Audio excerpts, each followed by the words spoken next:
मेरी 4 बीवियां हैं। मैंने कभी अपनी बीवी का मोबाइल चेक नहीं किया, ना कॉल, ना मैसेज, ना व्हाट्सअप। मैंने कहा ना मैं चेक करता हूँ, ना ज़िंदगी भर करूँगा, इसलिए कि मुझे तुम्हारे ऊपर एतमाद है। जिस दिन मुझे एतमाद न रहा, मैं तलाक दे के निकाह से निकाल दूंगा।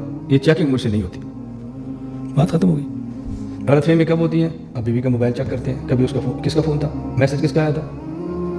ना मैसेज चेक करूँगा, ना व्हाट्सअप चेक करूँगा, ना कॉल देखूँगा। जब एतमाद नहीं होगा, तलाक दूंगा और फारिग कर दूँ।